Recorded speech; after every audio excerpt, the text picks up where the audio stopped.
¿Qué tal? ¿Cómo les va? Bueno, en primer lugar quiero pedirle disculpas por los ruidos que quizás escuchen detrás del audio, porque está lloviendo y tengo un techo de chapa aquí cerquita que amplifica el golpe de las gotas, ¿no?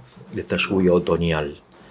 Bueno, en el audio anterior yo les comentaba acerca de lo que, según mi parecer, son los principales errores metodológicos de Mario Sabán al intentar aproximarse al Jesús histórico. El reduccionismo, es decir, el tomar la parte por el todo, en primer lugar, ¿no? En segundo lugar, el uso selectivo de las fuentes, y en tercer lugar, el racionalismo, que son tres defectos que encontramos frecuentemente en el pensamiento de los hombres, independientemente de la ideología.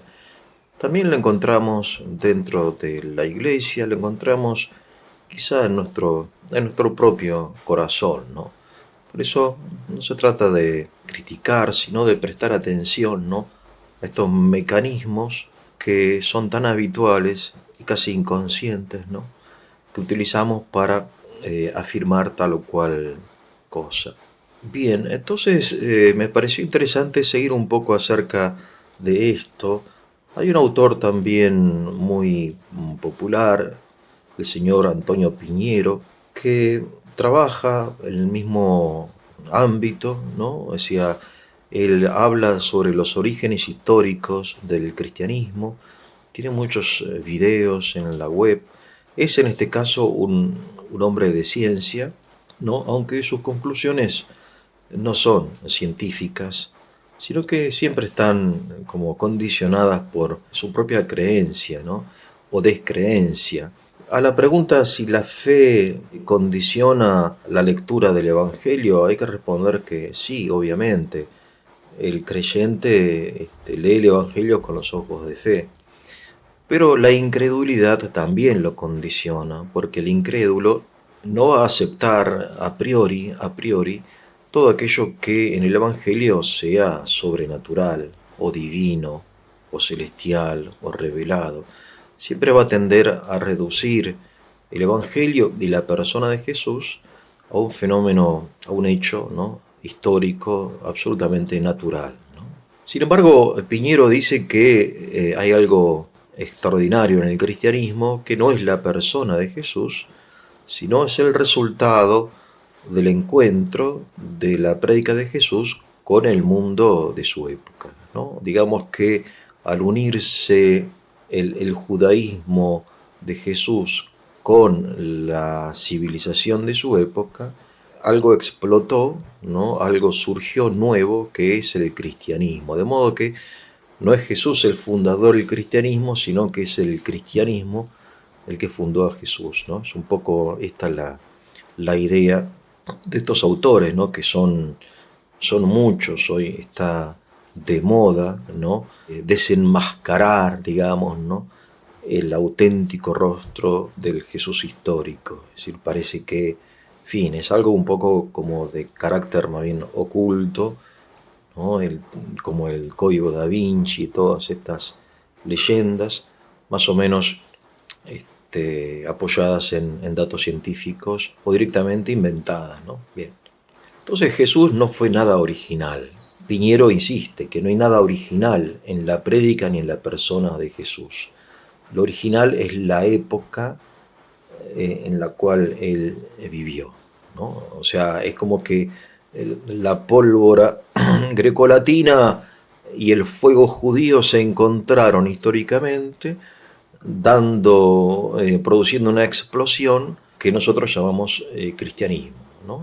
Entonces, a medida que avanzamos en esta especie de opción intelectual, porque en definitiva es una opción intelectual, no es una conclusión científica, o sea, una opción de la voluntad, la persona de Jesús empieza a ocupar cada vez más un lugar más secundario, más lejano, como si se tratase como, ¿no? de un instrumento, ¿no? De un detalle dentro del torbellino de los grandes procesos históricos, ¿no? Por eso ya no conviene hablar de Jesús, ni de Cristo, sino lisa y llanamente del cristianismo. Porque en definitiva no sabemos quién fue Jesús, porque los 4 evangelios no son textos que nos acercan o que describen al Jesús histórico, sino son textos de un Cristo, acerca de un Cristo creado, formado por la Iglesia, ¿no?, para fundar una nueva realidad llamada cristianismo, ¿no? Ahora quiero aclarar, y esto es importante, que cuando digo Iglesia, no me estoy refiriendo a la Iglesia del siglo IV, posterior a Constantino, la Iglesia de los concilios ecuménicos, ni la Iglesia de San Agustín, ni la Iglesia de la Escolástica de Santo Tomás o la Iglesia del Renacimiento, sino la Iglesia del siglo apostólico, la Iglesia representada por Pablo, que es uno de los apóstoles, ¿no? O sea, considerado apóstol, aunque no perteneció al colegio apostólico, o de Mateo, que sí fue apóstol, ¿no? O de Juan, que sí fue apóstol, Lucas o Marcos, en fin, o Santiago. Esos son los primeros discípulos contemporáneos de Jesús, los que, siendo personas muy sencillas, crearon al Cristo de la fe, ¿no? Porque esa es la distinción, la terminología, mejor dicho, que utilizan estos autores, ¿no? El Jesús de la historia y el Cristo de la fe. Lo cual es bastante extraño, ¿no?, bastante increíble, que estas personas, cuya honestidad no podemos dudar, y sinceridad tampoco podemos dudar, y simplicidad, que dieron la vida, finalmente, porque todos murieron en forma violenta, excepto Juan, hayan creado al Cristo de la fe, ¿no? Eso sí que es extraño. Lo que no hay duda alguna es que los evangelios fueron escritos antes del año 100, después de Cristo, ¿no? O sea, fueron escritos por testigos oculares de la vida, muerte y resurrección de Cristo, ¿no? Entonces, cuando digo iglesia, cuando digo que la iglesia creó a Jesús, no es la iglesia ya posterior, ¿no?, que asume toda una terminología filosófica y que es la iglesia también del imperio, etc., sino la iglesia apostólica, porque el Cristo de la fe está claramente presente en los evangelios. Solamente leer el 4.º evangelio o leer atentamente todos los evangelios o las cartas de San Pablo, vamos a ver que ya todos los dogmas cristianos están presentes, aunque quizá no en la forma en que fueron expresados después en estos textos, ¿no? Así que bueno, digamos que la distorsión se realizó durante o inmediatamente después de la vida del Señor, lo cual es raro, ¿no? Bien, cerca de esto, en el 2013, no me quiero equivocar, pero fue un año reciente, ¿no?, en Italia se publicó un libro titulado, lo digo en italiano, Inchiesta su Gesù, chi era l'uomo che ha cambiato il mondo, que significa investigación sobre Jesús, quién es el hombre que cambió el mundo. Un libro escrito por dos personas, un periodista y un historiador, que de alguna manera repiten a su modo la misma tesis de Piñero o de Saban o de Dan Brown, el autor del Código da Vinci, ¿no?, o de otros autores anteriores, ¿no?, conocidos por todos, como Voltaire o como Renan o como Bullman y tantos otros, ¿no? O sea, nadie de estos autores dice algo nuevo, sino que pertenecen a una tradición ya establecida, a saber, la tradición racionalista, ¿no?, que intenta desmitificar a Jesús, ¿no? Bien, entonces dicen ellos, ¿no?, repitiendo a Martin Buber, que entre el pueblo judío y Cristo se interpuso la iglesia, ¿no?, que Jesús, el Jesús que nosotros conocemos, es una creación de la iglesia. La iglesia creó una idea de Jesús totalmente diferente de la real o histórica. Presten ustedes atención sencillamente al título del libro, ¿no? ¿Quién fue el hombre que cambió el mundo? O sea, el título de este libro no corresponde al contenido, porque lo que cambió el mundo no fue el hombre, digo, según este autor, ¿no? Estos autores son dos. no fue el hombre, sino la representación acerca del hombre, Jesús. Entonces, hay como una clara contradicción, ¿no?, entre el título de este libro y el contenido. Porque si Jesús, el auténtico, el real, según ellos, ¿no?, el histórico, el rabino judío, cambió el mundo, es porque sobre la persona se construyó una especie de mitología, de divinización de este hombre. Entonces lo que cambió el mundo no fue el hombre, sino la idea acerca del hombre, ¿no? Entonces tendría que ser el título totalmente otro, ¿no? En fin, me gusta hacer notar estas contradicciones evidentes que encontramos en todas partes, ¿no? En todos estos autores es como que por todos lados saltan contradicciones, ¿no? ¿Qué es no el homo, sino la institución, el pensamiento, la idea que cambió el mundo, la idea del Cristo de la fe, no el histórico, ¿sí? Bueno, entonces, por un lado encontramos ya una cosa, si no es contradictoria, absolutamente extraordinaria, a saber, que estos santos hombres, ¿no?, como Mateo, Juan, Pablo, Lucas, Marcos, Santiago, Pedro, qué sé yo, santos hombres sencillos, adulteraron sustancialmente el mensaje de su Señor, a quien amaban con todo el corazón. ¿Por qué lo harían, no? ¿Y cómo lo harían? Si en definitiva tampoco eran personas que pertenecían, digamos, al mundo intelectual, eran pescadores galileos en su mayoría. Entonces, a partir del Código Da Vinci se empezó a popularizar la idea de que en forma paralela a la tradición ortodoxa existe otra tradición que, a pesar del complot orquestado ya por los apóstoles, llegó hasta nosotros, gracias a estos mártires de la ciencia, que está contenida en los llamados evangelios apócrifos, ¿no? Entonces, estos hombres, ¿no?, luchando contra viento y marea, ocultándose de la siniestra Inquisición, han recuperado para beneficio de toda la humanidad y descubierto el verdadero rostro del hombre que no cambió la humanidad, porque no la cambió. El que cambió la humanidad fue la Iglesia, ¿no? No fue un simple rabino, sino la representación que de él hicieron sus discípulos. Bien, bueno, eso es lo primero que hay que notar, ¿no? En fin. Entonces nosotros creemos que Jesús cambió el mundo porque el Jesús histórico es idéntico, es el mismo que el Cristo de la fe. Y ese sí parece poder cambiarlo. Entonces sobrevivió, digo, una única versión del cristianismo, que nosotros llamamos ortodoxia, que ellos hablan de mucho cristianismo, ¿no? Piñero, Antonio, y si olvidémonos de cristianismo, hay que hablar de cristianismos en plural, ¿no? Sí. Pero no es verdad, es absolutamente falso, porque no hay que pensar que la diversidad suprime la unidad.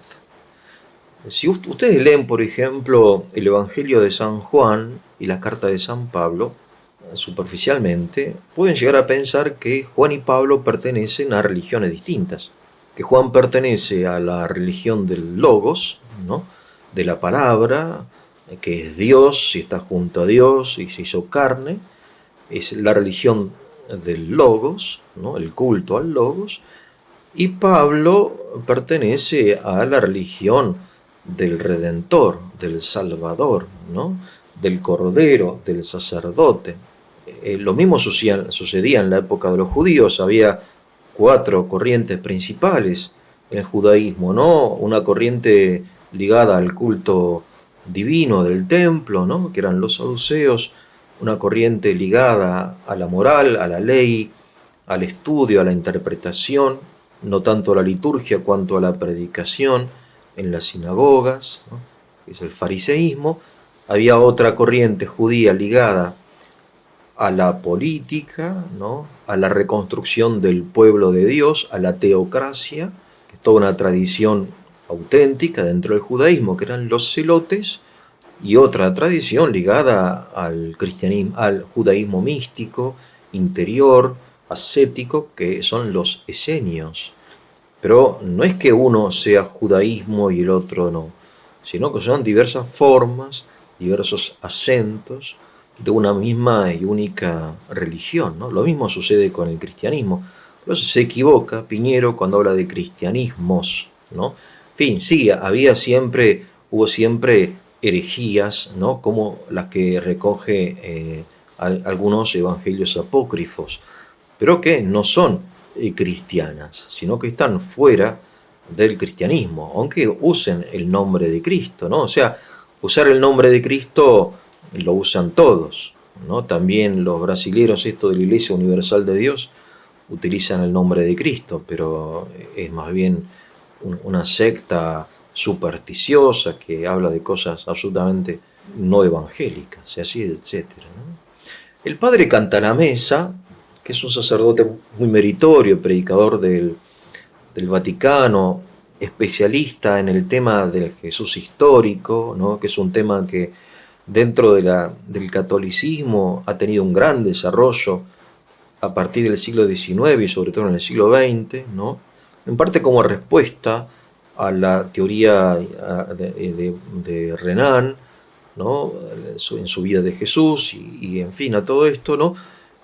Los sacerdotes, los teólogos, también asumen esta idea de que es importante acercarnos al Jesús histórico, ¿no? Uno de ellos dice, en la iglesia hemos sacrificado la humanidad de Cristo a la divinidad de Cristo. Claro, para nosotros Cristo es el Logos encarnado, es el hombre, ¿no? El Hijo del Hombre, el Cordero de Dios, el Salvador de la humanidad, ¿no? Y que sea judío, vietnamita o canadiense, la verdad que no me importa, sinceramente no me importa, ¿no? Entonces, claro, nos recuerdan estos autores que sí importa, que es muy importante, ¿no? Y que al mismo Jesús le importaba. Y entonces no podemos desconocer estas corrientes tan interesantes, ¿no? El mundo espiritual en el que nació Jesús, al que perteneció, en el cual estaba sumergido, integrado, ¿no? Pero del cual emerge, no se identifica, ¿no? Recordemos que la falacia del reduccionismo consiste en que si A es B, por lo tanto A es solo B. No, A es B, sí, Jesús fue un rabino judío, pero no solamente, exclusivamente, únicamente un rabino judío. Bien, entonces estos autores, ¿no? Bueno, esto toda una nueva corriente muy interesante, ¿no? Pero que nos ayuda, por eso, por ejemplo, el Papa Ratzinger ha escrito un hermoso libro titulado Jesús de Nazaret, asumiendo la perspectiva histórica, ¿no? Utilizando fuentes históricas y tantos otros autores que cada uno a su modo ha intentado como reconstruir al Jesús histórico a partir de los datos que tenemos, ¿no? Que no son tantos, pero que son suficientes, ¿no? En lengua rusa, por ejemplo, un hermoso libro, El Hijo del Hombre, escrito por el padre Alexander Men, ¿no? Que tiene una ventaja, saber que es judío. El padre Alexander Men, que fue asesinado en el año 89, creo, en 1989, le pegaron un hachazo en la cabeza cuando él iba hacia la iglesia, a su parroquia. Es un hombre auténticamente cristiano y auténticamente judío, ¿no? Se reconoce hijo de Israel. Muchos sacerdotes ortodoxos también son judíos, ¿no? De origen judío, y que encuentran en Jesús y sienten a Jesús de un modo en que nosotros, descendientes de quizás de italianos o españoles, no lo llegamos a sentir porque no somos del pueblo judío, ¿no? Este hombre, entonces, Alexander Mendigo, escribió un libro titulado El Hijo del Hombre. Y él dice a propósito que no existe el judeo-cristianismo, sino que hay judíos que son cristianos, que es otra cosa. El judeo-cristianismo sería realmente una síntesis donde los cristianos de origen judío viven el cristianismo dentro del judaísmo, ¿no? De que esto es una experiencia que se está realizando, por ejemplo, los judíos mesiánicos, ¿no? Que son judíos que aceptan a Jesús como Mesías, pero no aceptan a Jesús como el Salvador o el Hijo de Dios, ¿no? En fin, hay toda una búsqueda espiritual muy interesante. Pero bueno, él dice que el judeocristianismo sería posible, pero que hoy no existe, sino que hay judíos que se hacen cristianos, pero que asumen las formas litúrgicas, la forma de pensamiento europea. O sea, el cristianismo que ya ha pasado a través del tamiz, digamos, de la cultura nuestra, ¿no? Greco-latina, ¿no? De las categorías que nosotros utilizamos, de la forma de pensar abstracta, que no era familiar a la judía, ¿no? En fin, es un tema apasionante, ¿no? Recuerdo una vez, ustedes me disculpan, yo soy como los viejos que viven un poco de anécdotas, ¿no? Recuerdo una vez en el seminario, hace mucho tiempo, una disputa entre los seminaristas, ¿no? Son disputas, son actividades reguladas muy interesantes. Unos seminaristas tenían que defender la tesis de que nuestra civilización es greco-latina, y otros seminaristas tenían que defender la tesis de que nuestra civilización es judeo-cristiana, ¿no? Entonces, que somos greco-latinos, que somos judeo-cristianos, en fin, eso, ¿no? ¿Qué somos? En fin, ¿qué es la civilización occidental? En este sentido, Dalmacio Negro, que es un historiador y politólogo muy meritorio, ¿no? Contemporáneo nuestro, que sigue trabajando, él dice que el cristianismo es el resultado del genio de Jerusalén, Roma y Grecia. Cristianismo, él se refiere al cristianismo europeo, pero no, el cristianismo europeo no es el cristianismo, porque hay cristianos en Japón, hay cristianos en China, hay cristianos, no sé, en cualquier lado, ¿no? El cristianismo está en pañales, dice el padre Alexander Mann, ¿no? Él dice que el cristianismo es un bebé. Entonces, este cristianismo histórico no necesariamente será el cristianismo del futuro, ¿no? Bueno, entonces eso, somos greco-latinos, judeo-cristianos. Bien. Entonces, el padre Cantalamessa hace una recensión muy respetuosa del libro de Auguías y Pesce, ¿no? Así se llaman el periodista y el historiador que escriben Ricerca su Gesù, ¿no? El hombre que cambió el mundo, ¿no? Son libros que obviamente te hacen popular y te hacen ganar mucho dinero, ¿no? Lo cual no es un detalle, creo, en este tipo de libros que tienen también como toda una intención marketinera, creo yo, ¿no? No son científicos, aunque muchas veces ellos como que se sienten mártires de la ciencia. Personalmente, Cantalamessa es un hombre demasiado bueno, ¿no? Demasiado bueno, creo. Demasiado condescendiente. Bien. Entonces el padre Cantalamessa escribe, leo, acerca de los evangelios apócrifos, ¿no? Que sería una fuente alternativa, más auténtica, ¿no? Más cercana al Jesús histórico. Los evangelios apócrifos, ¿no? Especialmente los de origen gnóstico, no fueron escritos con la intención de narrar hechos históricos o dichos sobre Jesús, sino para transmitir una determinada visión de Dios, de sí mismos y del mundo de carácter esotérico. Confiar en ellos para reconstruir la historia de Jesús es como confiar en Así habló Zaratustra para comprender el pensamiento, no para comprender el pensamiento de Nietzsche, sino el de Zaratustra.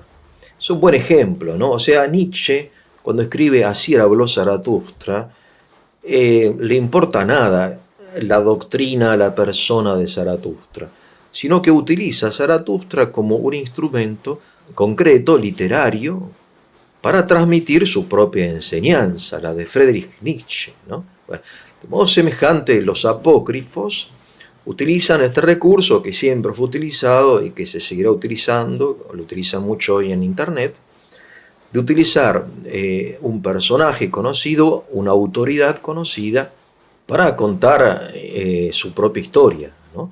Entonces, los apócrifos no tienen nada de histórico porque la intención es absolutamente espuria, ¿no? Y esto es importantísimo entender, ¿no?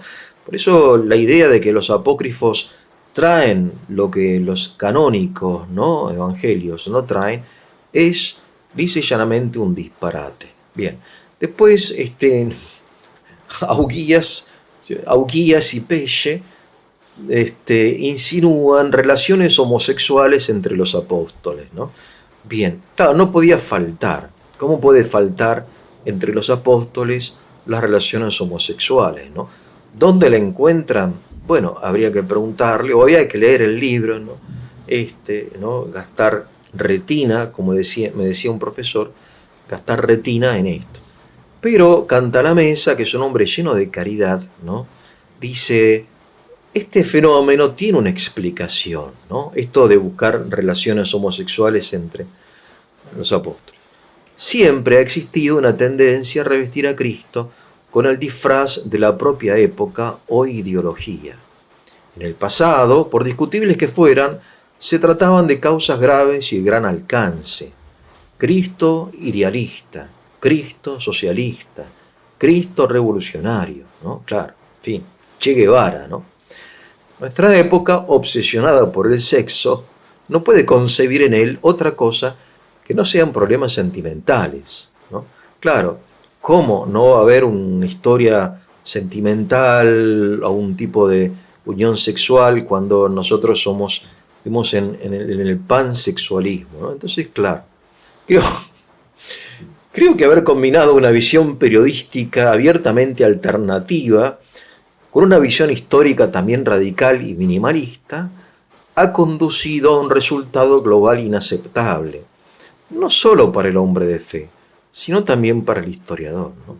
Yo me asombro de la forma contenida y políticamente correcta que utiliza Cantalamessa para decir que este libro es un disparate, ¿no? Un resultado global inaceptable. En fin, una abiertamente alternativa, minimalista, es un disparate, Bueno, pasa que Cantalamessa es un hombre lleno de amor, ¿no? En fin, un hombre demasiado bueno, demasiado bueno. Entonces, la pregunta es que toda esta especulación, todas estas fantasías, ¿no? ¿Han logrado resolver el enigma de Jesús, el hombre que cambió el mundo? No trajo nada nuevo al mundo, ni al judaísmo, no quiso fundar ninguna religión, no hizo ningún milagro, no resucitó. O si resucitó, solamente resucitó en la mente alterada de María Magdalena. En fin, ¿cómo llegó este hombre a convertirse en el hombre que cambió el mundo? Y entonces concluye Cantalamessa, al disipar los misterios sobre Jesús, para reducirlo a un hombre común y corriente, terminamos creando un misterio aún más inexplicable.